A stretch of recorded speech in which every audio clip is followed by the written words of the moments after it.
अखिल भारतीय मराठी नाट्य परिषदेच्या कोल्हापूर शाखेतील पदाधिकाऱ्यांवर स्थानिक कलाकारांनी सभासदत्व फी स्वीकारून सदस्यता न देण्याचा गंभीर आरोप केला. 2 वर्षांपासून सुरू असलेल्या या प्रकरणाने नाट्यसृष्टीतील कलाकारांमध्ये असंतोषाची लाट उसळली आहे. याबाबत कोल्हापुरातील रंगकर्मींकडून धर्मादाय आयुक्तांकडे तक्रार दाखल करण्यात आली आहे. सभासद फी भरलेल्या कलाकारांना तात्काळ सभासदत्व देण्याचे आदेश द्यावेत, तसेच सध्याची कार्यकारिणी बरखास्त करावी अशी मागणी यावेळी करण्यात आली आहे. दरम्यान या घडामोडीमुळे संस्थेच्या पारदर्शकतेवर प्रश्नचिन्ह उपस्थित झाला.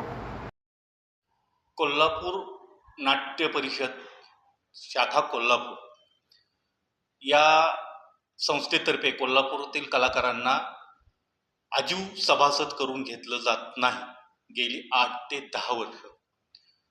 याच्या तक्रारी ज्यावेळेला आमच्याकडे आली त्यावेळेला आम्ही 2023 मध्ये पहिल्यांदा रोहनचा फॉर्म आम्ही भरला.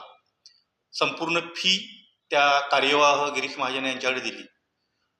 त्याच्यानंतर 2 वर्षांनी मी माझा फॉर्म भरला आणि त्यांना सांगितलं की आता रोहन सभासद झाला असेल तर त्याचं अनुमोदक सूचक म्हणून नाव माझ्या फॉर्मवर चालेल. त्यावेळी त्यांनी सांगितलं की रोहन सभासद अजून झालेला नाही. असं बऱ्याच कलाकारांना इथून पाठीमागं या नाट्य परिषदेच्या संचालकांनी कोल्हापूरमधल्या सभासद करून घेतलेलं नाही. उडवाउडवीची उत्तरं देणं, दुकानदार, बेकरीवाले यांचे कर्मचारी हे नाट्य परिषदेचे सभासद आहेत, पण यातला जो कलाकार आहे तो कलाकार या लोकांना सभासद नको आहे. याचं कारण निवडणुकीवर डोळा, यांची मक्तेदारी आहे. आलटून पालटून वाटून हे पदाधिकारी पद भोगतात. अखिल भारतीय नाट्य परिषद शाखा कोल्हापूर ही शासनाशी संलग्न आहे. यांना निधी येतो, तो निधी हे कुठं वापरतात यातला कुठलाही ताळमेळ कोणालाही लागू देत नाहीत. वैयक्तिकरित्या कार्यक्रम झाल्याचे डिक्लेअर करून वरून ते निधी घेतात आणि काय करतात हे उघड करण्यासाठी आज आम्ही ही पत्रकार परिषद घेतलेली आहे. या संदर्भात आम्ही मध्यवर्तीचे अध्यक्ष प्रशांत दामले सर यांना सुद्धा 23 एप्रिल 2025 रोजी व्हॉट्सअप मेसेज करून आमच्या ज्या काही भावना आहेत त्या पोहोचवल्या आहेत, पण त्यांनी सुद्धा याच्यावरती अजून कुठल्याही प्रकारे आम्हाला रिस्पॉन्स दिलेला नाही.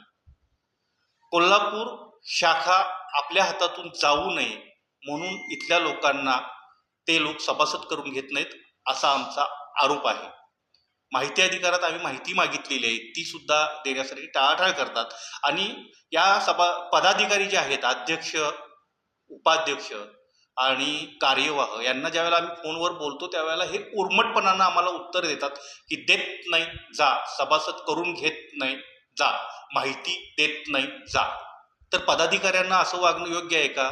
नाट्य परिषदेसारख्या याला कलंक लागलेलं आहे हे पदाधिकारी म्हणून. हे बरखास्त व्हायला पाहिजे संचालक मंडळ, असं आमचं मत आहे. साधारण किती सभासद कोल्हापुरात आहेत, काय माहिती?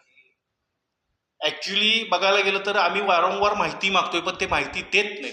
तरी पण अंदाजे आम्हाला जी बाहेरून माहिती कळलेली आहे साधारणतः 400 ते 450 सभासद आता आहेत, पण त्यातले कलाकार हे मोजकेच आहेत, हाताच्या बोटावर मोजण्या इतके.